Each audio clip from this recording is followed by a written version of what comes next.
Ladies and gentlemen, boys and girls, children of all ages, this is At the Helm Sports. I'm your host, Derek Helm. Thank you for joining me for episode 191. Please be sure to follow and subscribe on Apple Podcasts and Spotify.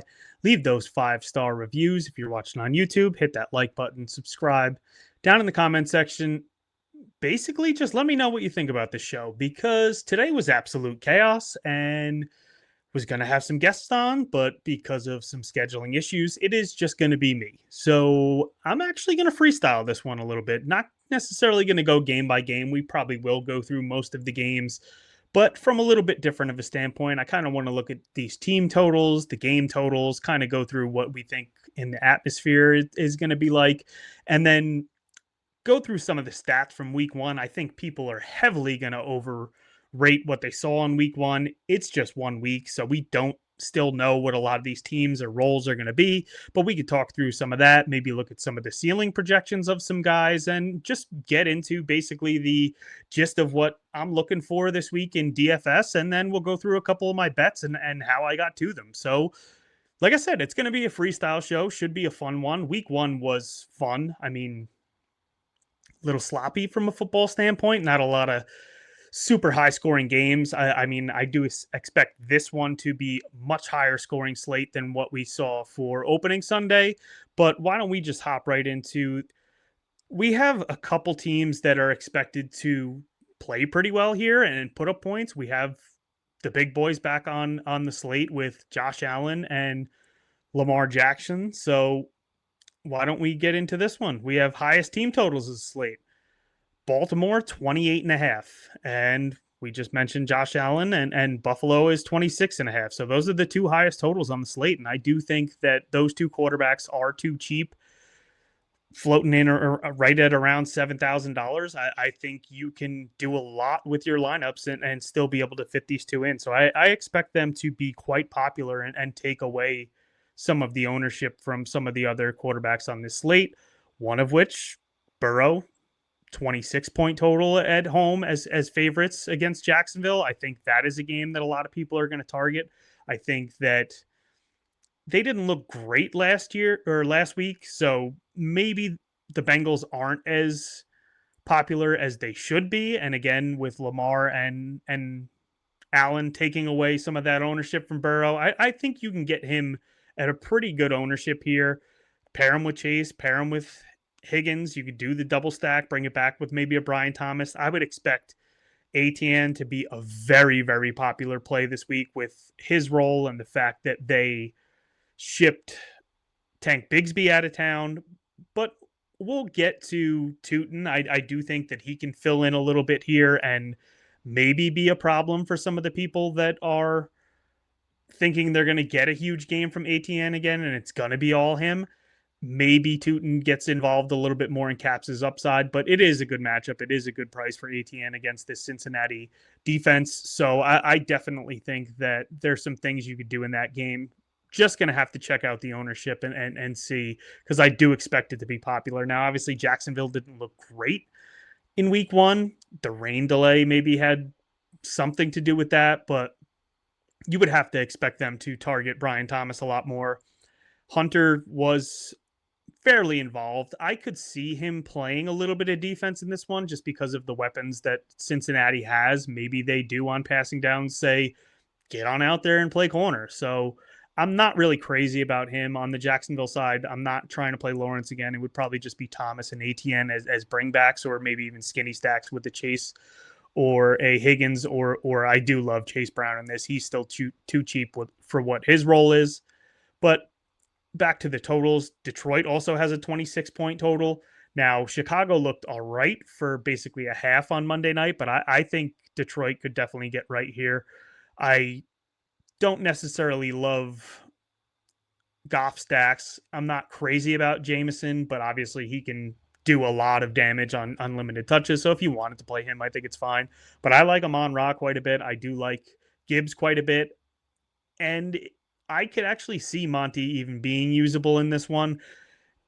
Just Chicago, Mason looked very good running the ball against them on Monday night. And I could see that being the case with Montgomery. Now, obviously, Gibbs has the home run upside, so I will be playing a little bit more of him, but I definitely have some interest in Detroit in that one. If I'm bringing it back with anybody on the Chicago side, it's probably a Dunze, just because it did seem like they were trying to get him the ball the most. I do think DJ Moore being used out of the backfield and getting some catches is in play as well. But those two, I wouldn't necessarily use alone. Those would only be if I'm trying to stack up Detroit a little bit or maybe a skinny stack. I would use one of those Bears as a bring back. Arizona has 25-point total, so pretty healthy there as well. Little bit more concerned about them. They didn't look great against New Orleans. Now maybe New Orleans is just better than what we thought. Carolina does not look like they're going to be better than we thought. They did not look good at all, and obviously that defense is terrible. So I think you can play Kyler Stacks. You could play Harrison. He looked like he had an okay role. McBride is obviously one of the best tight ends in football. Connor should be in a smash spot here, and you could bring it back with Tet or Chuba, and I think they're fine because I don't think Arizona's defense is necessarily all that terrifying there. If we look at the lowest totals here, I do think that some of these teams could potentially have some usable pieces, but probably staying away from most of them.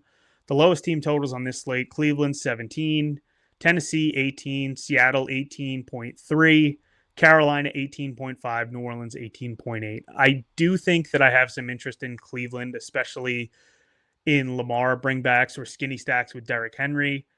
I do think that Flacco is going to have to throw the ball quite often, so it's a little bit more murky here than what we thought it was week one. It's not just Judy and Njoku. Obviously, Tillman is in the mix here. I think at his price, he is definitely a good play. He is definitely cheap enough. I still think you can play Judy and Njoku, and they could end up getting there just with the volume we've seen. After 1 week, everybody just believes it's going to be Fannin Jr., and I do believe in the kid. I think he's going to be good. I think he's going to have a role, but I don't think it's going to be an every week thing. So I think that there are some options there if you wanted to go Flacco stacks and pair him with two pass catchers there. And pretty much for me, all of them are in play and at pretty good prices there. It's just you probably have to allocate a good amount of lineups to Flacco stacks just to try and get it right with the amount of pass catchers there. And then Tennessee, I really just want nothing to do with. I need them to be in a game where I think they can keep it a little bit closer. And I just don't see necessarily this week being it. Seattle, 18.3, not the greatest total, and for good reason. The running backs, you don't know which one to target. It's basically JSN or nobody in that one. So that's probably all I'll be doing with Seattle. Now, you could make a case for maybe just a skinny stack of that game with Pittsburgh and Seattle, because I do think it's going to be an uglier one. Now, obviously, Pittsburgh was in one of the highest scoring games last week, but I think that was a little bit fluky there. So I would probably just go DK Metcalf and Jackson Smith-Njigba, and those would be the only two I would play from that game with a total of only 39.5. Pittsburgh favored by 3. I'd much rather just go with a skinny stack and not stack up too many guys from that team. Carolina, I already said the options there. New Orleans have a little bit of interest. Juwan Johnson being used in the slot as much as he was in a not a good offense, but seemed fairly competent at times, which is more than we thought we could say. I think Johnson is in play. Maybe Kamara. I really don't love it, but I think he just gets the ball enough that it could make some sense there. So not really loving much of these low team totals, so probably going to stay away there. But if we kind of go into some of my favorite games to target, I do think that there's a couple of them. We already brought up Cincinnati, Jacksonville. I think that is definitely a game that you're going to want to stack. I will have plenty of Baltimore and Cleveland. We kind of went through that one. And then I'm not sure if people are going to think that the Jets are for real after 1 week, but it kind of seems that way. I will say tread lightly, cautiously, because I do think that we've seen enough times out of Fields that he can just turn back into a pumpkin at any moment. So definitely don't put all your eggs in that basket. But Brees looked really good. The offensive line looked good. I do think that Buffalo had some issues, obviously, albeit Derrick Henry tackling. So I think Brees could have a good game here. I think Fields could have a good game. And obviously, if he's throwing the ball, it's going to be to Garrett Wilson. So how condensed that team is, it makes it enticing to bring back on Josh Allen stacks. Now, as far as Allen goes, it's hard to know who to pair him with a Keon Coleman, who had a good game. Shakir, is he all the way healthy and back yet? Josh Palmer is still new on this team, but looked okay. Kincaid had a touchdown, but didn't really do much. Knox is a little bit banged up. So if it's just Kincaid, I think he might actually be my favorite there, going with Allen and Kincaid and bringing it back with a Brees or a Wilson. I don't really necessarily want to overstack this game. Has a pretty good total at 46.5, but I really don't love it. If you wanted to go the Fields side, just go Fields and Garrett Wilson, and then maybe bring it back with a James Cook, who's also kind of dealing with a hamstring injury. Got to keep an eye on that. But I think that could be an interesting way to go about it. But not overly excited about playing everyone in this game. Another one that I do have a bit of interest in, but probably not going to play much, is Miami and New England. Now, it did not look good for Miami. I made a case for them on the podcast. I made a case for them in my contrarian corner.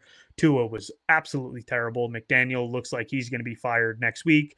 Tyreek Hill could be in jail or on a new team by the next time I record a podcast. So there's a lot going on there. New England didn't look too great either, though. Geno carved them up, and I think that you could potentially take a chance on someone from this Dolphins team to get there. It's risky. I'm not in any way, shape, or form saying that it feels good, but I do think that if you're playing in some larger field stuff, it makes some sense. Now, Achane, I think in any format, single entry, large entry, whatever you want to play, I do think that he makes a little bit of sense. His price isn't super out of control. We know no matter the game script, he should be involved. Hopefully he gets some more passing work here and does have some big play upside. He would be my preferred bring back if I'm going with Drake May stacks. May is plenty cheap. I think that he could potentially get there against a Dolphins defense that didn't look too great and made Daniel Jones look like the second coming of Peyton Manning last week. So I do think that Drake May and Booty are probably the most popular stack.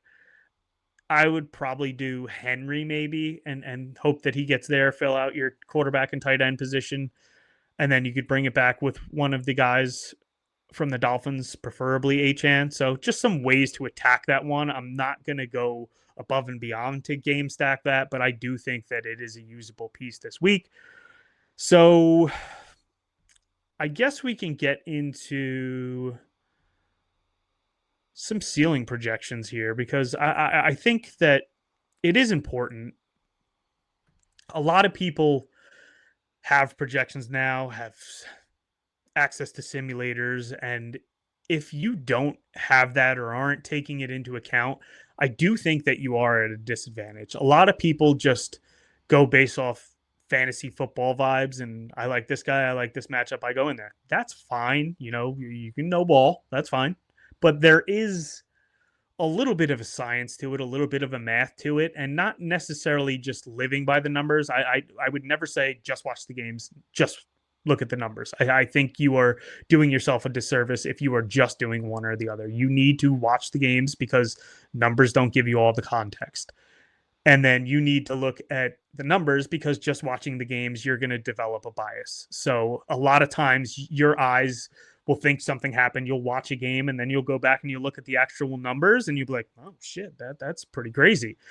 Other way around, you might look at some stats and it might say, wow, this guy played really well. And then all of a sudden you look and a cornerback fell down and that's why he had one long, huge catch and it skewed all his numbers.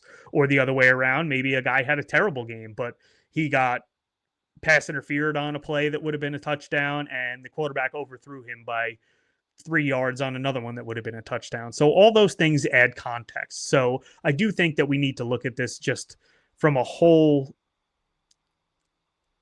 pie experience here of actually watching the games, actually having the experience, and then looking at the numbers and the underlying metrics while weaving in our strategy of ownership and how to get leverage. So, enough of the babbling. At quarterback, no surprise here. Josh Allen, highest on the slate with a, let me make sure I'm on DraftKings scoring here, and that would probably be helpful because we are not playing FanDuel. Not that there's anything against FanDuel. I think they have a fine product as I kill time here trying to get the right tab. So, ceiling projections for quarterback. Lamar Jackson, 34.3 points. No surprise there. Now, he is only basically a point above Josh Allen, who's at 33.2. And then you have Hurts, 32.8. So those are the three top guys there and priced accordingly. Obviously, Allen, most expensive, 7,100. Lamar at 7K and Hurts at 6,800. Now, those are not expensive prices whatsoever. I already made the case of what I want to do with Allen. With Lamar, I'm probably playing him naked. I think people will probably go to the Zay Flowers and hope that it happens again. It's certainly possible, but I'm just going to try and get there with Lamar and then maybe bring it back with some Cleveland guys, probably in some of my smaller field stuff. I do think that you probably do want to get the pass catcher right in some larger field stuff, but that's probably the way I'm attacking Lamar on this one. And then I think Hurts is in play and probably going to be a lot lower owned. That Philly KC game, while it's not the most enticing from a fantasy or DFS standpoint, I do think that there's still some enticing pieces that are in it. I do expect, with Goddard banged up, for Devontae Smith to get a lot more work, for AJ Brown to get a lot more work, and I do think that with a total of 46 and a half, there's going to be some good things there. So I like Hurts. Pair him with one of those two receivers, and I don't think I'm necessarily bringing it back with a KC player this week. Just Mahomes has not been great. Now, he's still kind of up here with his ceiling projection of 30.6, but his floor is 7.8, which not great. I mean, that's down there around Dak Prescott, around Goff. So I'm not loving Mahomes side and KC side, but I will have some Jalen Hurts stacks with a pass catcher. Now, if we look at what Burrows, 32.5, that's a pretty good one there. I do think that if we look at the value on the slate at quarterbacks, Mac Jones is actually only 4K. He's standing out quite a bit. The only concern there is the amount of injuries they have with their pass catchers. I don't think that he necessarily gets to a ceiling of 27 points. It's probably a safer cash play, which I do not play cash in the first 2 weeks. There's just not enough known and safety there. So probably start playing cash next week. But I would say that Mac Jones is probably cash viable. Really don't love him for tournaments. Justin Fields, 5,700, I think is a great value there. He's showing as the second highest value.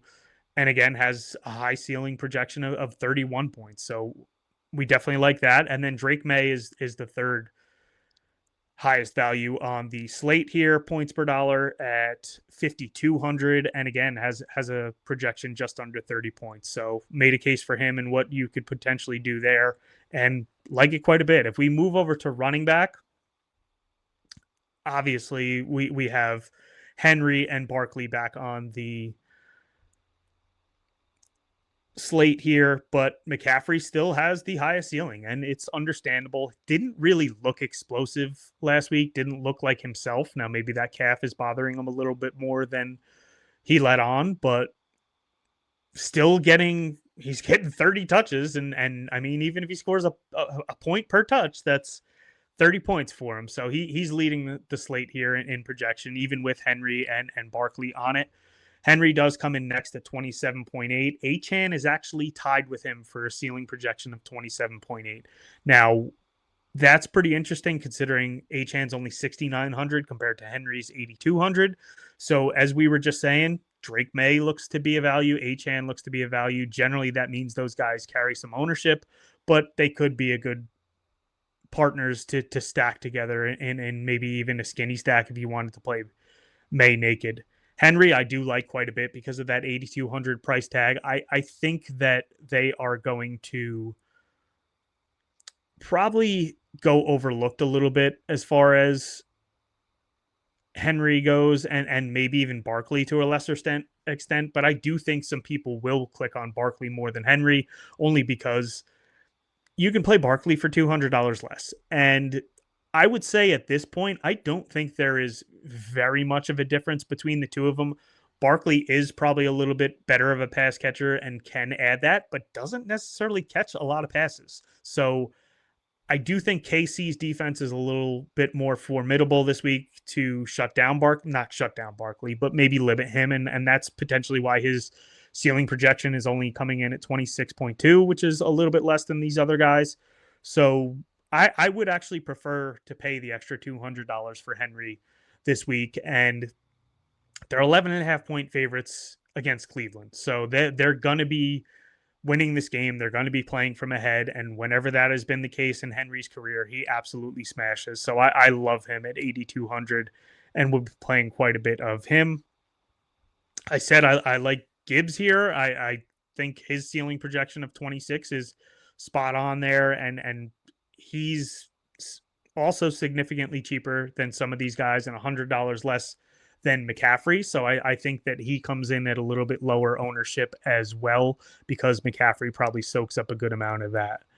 If we're looking at the value plays points per dollar here, 7,500 for McCaffrey with that ceiling projection and that usage makes a lot of sense. I already said Achane because of his projection as well in price. Chuba Hubbard, only 6K, not in the best matchup, not in the worst matchup. I think you can run the ball on Arizona, and he has a pretty good projection of 26 points as his ceiling. So do like that there. And then Chase Brown is a good value as well at only 6,800. And if people do decide to go back to the Burrow stacks, maybe we can get Brown at a little bit less of an ownership. But regardless, I think he's in an odd range where people might want to go down to ATN or a Breece Hall or up to McCaffrey. So Chase Brown maybe comes in a little bit lower owned. Just a thought that I think could happen there.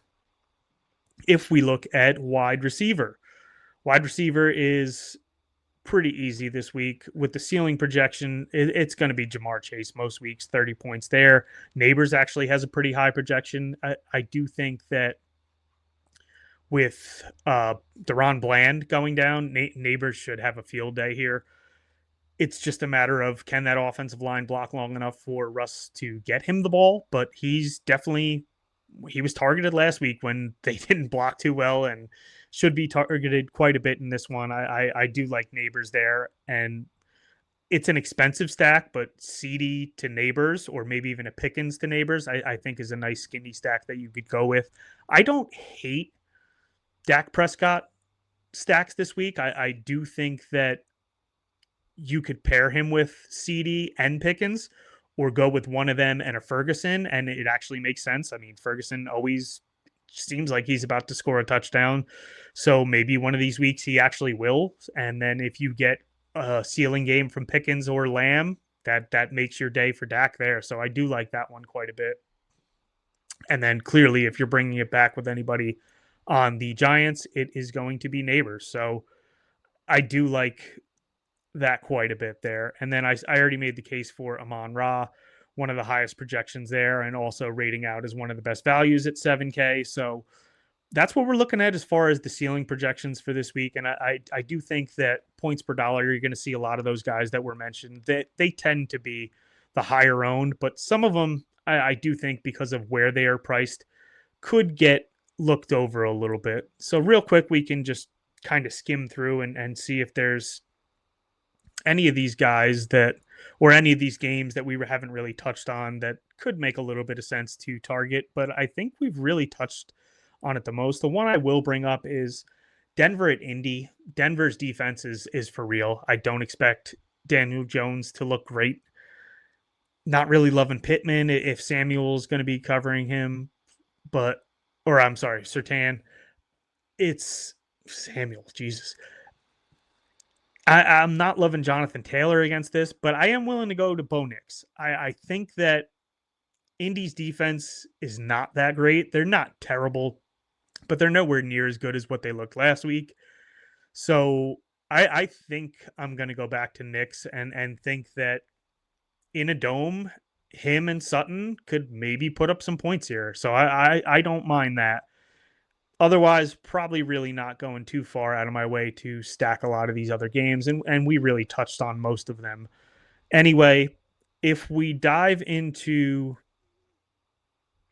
just some of my favorite plays overall, not necessarily stacks, we can go there. Again, we're freestyling here. We're just kind of going through everything, and this will be the end of the DFS, and then we can dive into a couple of my bets before we get out of here. But if we take a look at some of the pricing here for this week, I do think that there's some guys that I'm going to want to get to. If my computer would ever load, that would probably be helpful.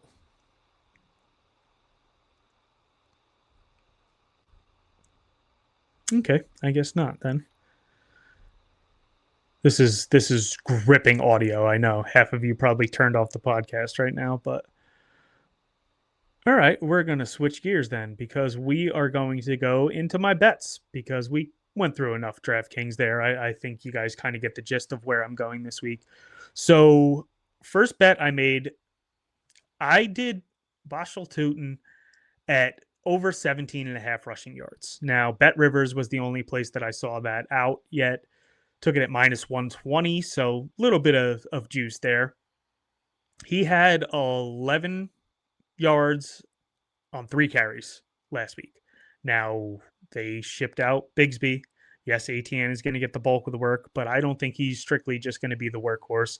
If Tutin even gets a couple more carries, I do think that against a terrible Cincy defense, it's very hard to not see him eclipsing 17 and a half rushing yards. So love that one, took that, and then went back to Flacco. You know, it was had it in the bet pack for I think it was 1.14 units, which is the same price it is this week, minus 114. But I actually bet a lot more than that. I basically bet it on every single book that I had. So that was a smash for me last week. And it only went up 5 yards, 240 and a half yards for Flacco over passing yards. They're playing Baltimore. They're 11 and a half point underdogs. I mean, even in a close game like last week, he threw the ball over 40 times. So even if you wanted to bet the over on his passing attempts, I think that's within the realm of possibilities. But love that over 240 and a half passing yards. He's going to be throwing the ball. That's what this offense is going to do. And I do think that the Ravens defense is pretty good, but I think he can easily get to that 240. And I mean, I think his floor is probably somewhere around 260. So love that one there. And I could see it going up by game time. If we look at some of the sides this week, we're still at a point where we don't know exactly what these teams are going to be. The books aren't going to overreact as much to week one as a lot of the public is. So some of these spreads are a little bit wonky, and I could see them kind of going either way. So I do like some parlays this week, a money line parlay. And I like Cincinnati. I think Jacksonville just beat Carolina last week. That's pretty much all they did. They didn't look good doing it, but it's Carolina. Cincinnati didn't look all that great in their own right, but Cleveland is a much better defense than Jacksonville. I do think that the Bengals starting off slow is a real thing, but I'm willing to jump in front of it this week. I do think that Cincinnati comes out and beats Jacksonville there. So put them on a money line parlay with San Francisco. And yes, I'm betting San Francisco. Not going to take it with any points. Not going to have them have to cover a spread. But I don't see them really having too much of a tough time, even with backups, against basically a team that's filled with backups, because New Orleans is not a great team. I do think that they can maybe score some points a little bit, maybe get somewhere around 17 points, but I still think Mac Jones is serviceable. I think they have Pearsall still. I think they have McCaffrey. I think they're going to be fine. I think the defense is going to hold them up. They got rid of a terrible kicker. So, I mean, Moody's gone, and that should be helpful too. So, all they have to do is win the game. They don't have to cover a spread. I like those two teams on my money line parlay. And then last one that we will go to is, again, some of these spreads are a little wonky. So I went with a 6-point teaser with Baltimore, 11.5. So got them down to 5.5. They have to basically win by 6. Love it. I definitely think that's going to be the case. I could see Flacco throwing a ton, and maybe they somehow backdoor and Baltimore doesn't cover the 11.5, which is why I like teasing it down 5.5. Then I like Tampa Bay on Monday night. I got them plus 8.5. I do think that Houston can win that game. I do think that they're going to give Baker Mayfield trouble with their pass rush, and with Wirf still out, I think it's going to hamper the Tampa Bay offense a little bit, but I still think that this game is going to be fairly close. And I don't know that Houston can put up enough points to cover an 8.5-point spread. So that's why I went with that one. But that's basically what we're looking at for this week. Now, let me know how you felt about this. Preferably down in the comment section on YouTube, but you can hit me up on Twitter, X, TikTok, Instagram, whatever, at the Helm Sports. Tell me how you thought about this. What do you think? I mean, obviously, we could polish it a little bit so that it's not as freestyle-y, but excuse me. But let me know what you thought. I think it was fun to kind of just go through and kind of just mentally vomit on this episode here and go through what I'm thinking for the week. Nothing is really solidified totally this week. So I do think that sometimes when we just go through just plays or game by game, I think it's good, especially when I have a guest. But otherwise, it's just me saying the plays that I like and not really giving a lot of context to it other than maybe some good stacking strategies or leverage strategies. So I don't know. Just wanted to switch it up. But that's going to do it for this week. As always, greatly appreciated for all of you listening. Head over to themadlabmma.com. As soon as I make a bet, it is up there in the Discord. We'll have the Contrarian Corner up there, have a live stream Sunday mornings before. Everything you need, all your bets, everything in there. And then obviously MadLab has combat sports on Absolute Lock. So come check us out. But that's going to do it for me. I am your host, Derek Helm. And remember, just have fun out there.